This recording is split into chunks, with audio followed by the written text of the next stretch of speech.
అన్ని రకాల వస్త్రాలపై up to 66% of. అందరికీ నమస్కారం, నేను Swaroopaputlapalli. Welcome to Suman TV. Andhra Pradesh లో కూటమి ప్రభంజనాన్ని మనమందరం కళ్ళారా చూసాము. అయితే తెలంగాణలో కూడా కూటమి బలపడాలని చూస్తున్నట్టుగా తెలుస్తోంది. ప్రస్తుతం నాతో పాటు ఉన్నారు senior political analyst Chandu Srinivas గారు. ఆయనతో ఈ తెలంగాణ పొలిటికల్ సినారియో ఎలా మారబోతుందో అడిగి తెలుసుకుందాం. నమస్తే చందు శ్రీనివాస్ గారు. నమస్కారం అండి. తెలంగాణలో జనసేన రీఎంట్రీ ఇవ్వబోతోంది, మళ్ళీ తన పవర్ ఏంటో చూపించబోతోంది అనే ఒక టాక్ అయితే వినిపిస్తోంది. దీనికి సంబంధించి మీ దగ్గర ఏదైనా ఇన్ఫర్మేషన్ ఉందా? డెఫినెట్ గా అండి. టీడీపీ ఇక్కడ పోటీ చేయకపోయినా, వైసీపీ అంత బలం ఉండి పోటీ చేయకపోయినా, షర్మిల పోటీ చేస్తామని చేయకపోయినా జనసేన పోటీ చేసింది ఒక 8 స్థానాల్లో. కాబట్టి జనసేనకు హక్కు ఉంటుంది. ఆంధ్రప్రదేశ్లో ఎంత ఫాలోయింగ్ ఉందో కల్ట్ ఫ్యాన్స్, తెలంగాణలో కూడా ప్రతి గ్రామంలో పవన్ కళ్యాణ్ గారి అభిమానులు ఉన్నారు. ఎందుకంటే తెలంగాణలోనే ఎక్కువ పెరిగింది ఆయన. తెలంగాణ మాండలికం అన్నా, తెలంగాణ సాహిత్యం అన్నా, గద్దర్ భావజాలం అన్నా ఆయనకి ఎక్కువ ఇష్టం. కాబట్టి ఉస్మానియా యూనివర్సిటీ ఉద్యమాలు చూశాడు, నీళ్లు నిధులు నియామకాల కోసం పోరాటం చూశాడు. కాబట్టి తెలంగాణ ఆ పౌరుషం, ఆ భావజాలం ఆంధ్రప్రదేశ్లో లేదని చాలా సందర్భాల్లో ఆయన బాధపడుతుంటాడు. ఆ కసి లేకపోబట్టి, ఆ కసి ఉంది కాబట్టి ఇక్కడ రాష్ట్రం సాధించుకున్నారనేది. ఆ కసి అక్కడ లేదు కాబట్టి జగన్మోహన్ రెడ్డి గారికి అవకాశం ఇచ్చారని చెప్పాడు. సరే, మీరన్నట్టు డెఫినెట్గా ఆంధ్రప్రదేశ్ అనేది ఒకప్పుడు కలిసి ఉన్న ఆంధ్రప్రదేశ్ తెలంగాణ అనేది ఇప్పుడు విడిపోయిన అన్నదమ్ములాగా ఉన్నారు. ఏ వైషమ్యాలు లేవు. అక్కడ వాళ్ళు ఇక్కడ పెళ్ళిళ్ళు చేసుకున్నారు, ఇక్కడ వాళ్ళు అక్కడ పెళ్ళిళ్ళు చేసుకున్నారు. ఇక్కడ ఉన్నంత మాత్రాన నేను ఆంధ్రప్రదేశ్ నుంచి ఇక్కడ ఉన్నాను అనుకోండి, ఇక్కడ ఏదో వేరే రాష్ట్రంలో ఉన్నట్టు అసలు ఫీలింగే లేదు. ఇప్పుడు భావజాలం, ఆలోచనలు వేరైనా ఇద్దరు అన్నదమ్ముల ఆంధ్రప్రదేశ్ తెలంగాణ, అంతే కదా. కాబట్టి ఈ రాష్ట్రంలో పోటీ చేయడానికి ప్రత్యేకంగా పాస్పోర్ట్ ఏం తీసుకోవాల్సిన అవసరంలా, పోటీ చేయొచ్చు. అదేవిధంగా మీరు అన్నట్టు ఆ అద్భుతమైన అవకాశం ఎందుకు ఉందంటే పవన్ కళ్యాణ్ గారికి విశేషమైన మెగా అభిమానులు తోడున్నారు. ఆయనకున్న ప్రజాదరణ మోదీ గారికి తెలియంది కాదు. ఇదే లాల్ బహదూర్ స్టేడియంలో ఆయన 2014లో ముఖ్యమంత్రి నుంచి ప్రధానమంత్రిగా రూపాంతరం చెందే సమయంలో లాల్ బహదూర్ స్టేడియంలో పవన్ కళ్యాణ్ గారికి ఉన్న ఫాలోయింగ్ చూశాడు, ఆయనతో పాటు ప్రజాదరణ చూశాడు. కాబట్టి పవన్ కళ్యాణ్ గారిని ఈయన పవన్ కాదు తుఫాన్ అని పలు సందర్భాలు ఎందుకంటాడంటే ఆయనలాగే సెల్ఫ్ మేడ్ మ్యాన్ ఈయన కూడా. ఏ ఇది సపోర్ట్ లేకుండా ఒక టీ చాయ్ వాలా ఈ దేశానికి 3 సార్లు ప్రధానమంత్రి అయ్యాడు. అదేవిధంగా అన్నగారిని చూసి రాజకీయం వచ్చాడు, కానీ అన్నగారు రాజకీయాలు వద్దనుకున్న తమ్ముడు వద్దనుకోవాలా. ఎక్కడైతే తనను అవమానించారో, ఎక్కడైతే కోల్పోయాడో అక్కడే సాధించాలనుకుని పెట్టుకున్నాడు. సాధించి చూపించాడు కదా. బట్ అది సక్సెస్ఫుల్ జర్నీ.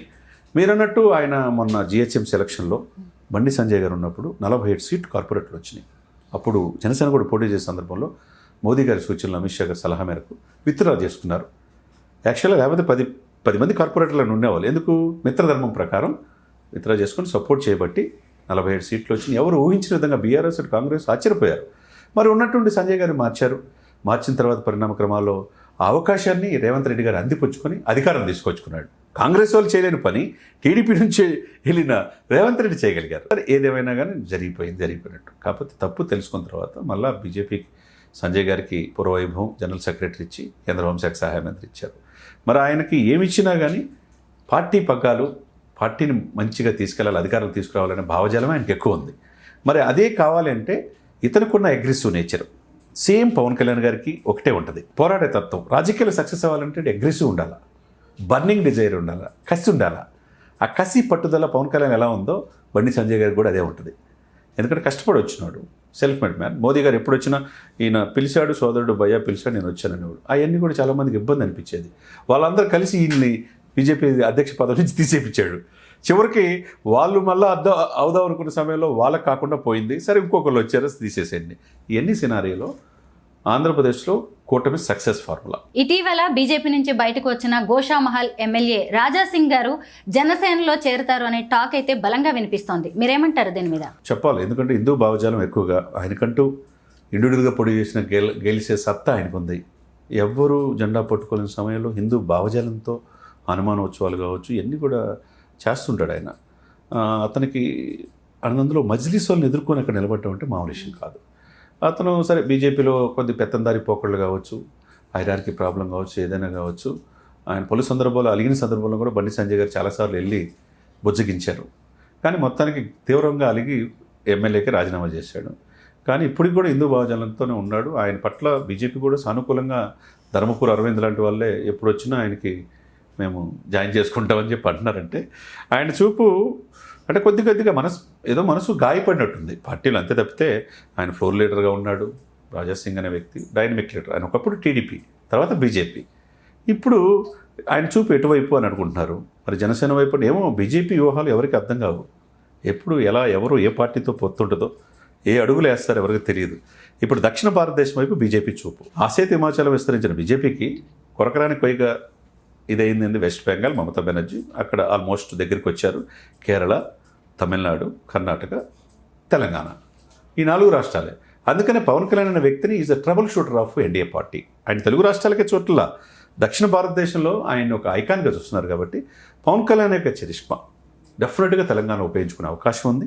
అదేవిధంగా రాజా సింగ్ కూడా ఆయన భావజాలం కూడా ఒకే రకంగా ఉంటుంది. కాబట్టి ఎడుదిరిగి సంజయ్ గారు కూడా నెక్స్ట్ లీడ్ చేస్తారు. కాబట్టి 2027 మేబీ ఆల్మోస్ట్ మనకున్న పరిస్థితులు, మనకున్న సిచ్యువేషన్ బట్టి ఇప్పుడున్న రామచంద్రరావు గారు కూడా పార్టీకి డెడికేషన్తో ఉన్న వ్యక్తే. ఎలక్షన్కి ఇంకో 1 year ముందు 2028లో ఎలక్షన్ జరుగుతాయి. ఇక్కడ 29 ఆంధ్రప్రదేశ్లో జరుగుతాయి. ఎలక్షన్కు 1 year ముందు బీజేపీ అధ్యక్షుడిగా సంజయ్ అవుతాడనేది స్పష్టమైన ఇది మాత్రం తెలంగాణలో కనపడుతుంది. అదే సంజయ్ అయితే కనుక సంజయ్ గారితో పవన్ కళ్యాణ్ గారు కనుక జత కలిస్తే నెక్స్ట్ లెవెల్ ఉంటుంది. రాజకీయం రసవత్తరంగా తెలంగాణలో కూడా ఉంటుంది అనేది స్పష్టం. ఎందుకంటే కొండగట్టు ఆంజనేయ స్వామి దయవల్ల నేను బతికానని చెప్పి ఏ వారాహి చేయాలన్నా, యాత్ర చేయాలన్నా తెలంగాణలో స్టార్ట్ చేసే వెళ్తాడు ఆయన. ఇక్కడే ఆయన ఫ్యామిలీ ఉంటాడు. అంతే కదండి. తన బిడ్డను కూడా చిన్న బిడ్డ మొన్న ఈ మధ్య సింగపూర్లో తెలుసు కదా, యాక్సిడెంట్లో బయటపడితే ఇప్పుడు ఇక్రిసాట్ స్కూల్లో చేర్చాడు. ఇంకా అక్కడి నుంచి తీసుకొచ్చేసాడు. తన బిడ్డలు చదువు ఇక్కడ చదువుకుంటున్నారు. తెలంగాణ సమాజం, తెలంగాణ మాండలికం, తెలంగాణ సాహిత్యం అంటే ఎక్కువ. కాబట్టి ఈ సంజయ్ గారు రేపు పవన్ కళ్యాణ్ గారు ఎడిది టీడీపీ క్యాడర్ ఆటోమేటిక్ వస్తే కనుక బీజేపీ పూర్వవైపు వచ్చే అవకాశం తెలంగాణలో స్పష్టంగా కనపడుతుంది. 8 ఎంపీ సీట్లు, 8 ఎమ్మెల్యే సీట్లతో బీజేపీ తెలంగాణలో తన పవర్ ఏంటో చూపించింది. ఇంకొక వైపు తెలంగాణలో ఉన్న ఓటర్లు ఏపీకి వెళ్ళి మరి సెటిలర్స్ చాలామంది అక్కడ టీడీపీని గెలిపించారు. అలాగే ఇదే తెలంగాణలో జనసేనకి కూడా విపరీతమైన ఫాలోయింగ్ ఉంది. మళ్ళీ ఈ ముగ్గురు కలిసి కూటమిగా తెలంగాణలో ఏపీ విజయాన్ని రిపీట్ చేసే అవకాశం ఉంటుంది. వీళ్ళు ముగ్గురు కలిస్తే కనుక మిరాకిల్స్. ఎందుకంటే షర్మిల గారి పార్టీకి లేదు, ఏపీకే పరిమితం అని చెప్పేశారు. కాబట్టి ఆంధ్రప్రదేశ్లో కాంగ్రెస్ పార్టీ అధ్యక్షులుగా ఆమె పని చూసుకుంటుంది. జగన్మోహన్ రెడ్డి గారు అక్కడ 11 సీట్లకు పరిమితం అయిపోయాడు. ఆ పార్టీని బతికిచ్చే పనిలో చాలా కష్టాలు పడుతున్నాడు. చివరికి పులివెందుల ఇవన్నీ కూడా ఓడిపోయి చూసాం. అక్కడ సస్టైన్ కావాలి, తెలంగాణ వైపు చూడలేడు. ఇక చూసేది ఎవరు? ఆల్రెడీ సక్సెస్ అయిన కూటమే చూడాలా. మోదీ గారు ఆదేశాలు, అమిత్ షా గారికి వ్యూహాలు డెఫినెట్గా పొదులు పెడతారు. మీరన్నట్టు అది జరిగితే కనుక అటు చంద్రబాబు నాయుడు గారికి ఉన్న అనుభవం, ఎందుకంటే సైబరాబాద్ నిర్మించింది ఆయనే, పవన్ కళ్యాణ్ గారికి ఉన్న ఫాలోయింగ్, బండి సంజయ్ గారికి ఉన్న తెగువ, ఈ 3 కలిస్తే డెఫినెట్గా తెలంగాణలో కూడా అధికారంలోకి వచ్చే అవకాశాలు స్పష్టంగా.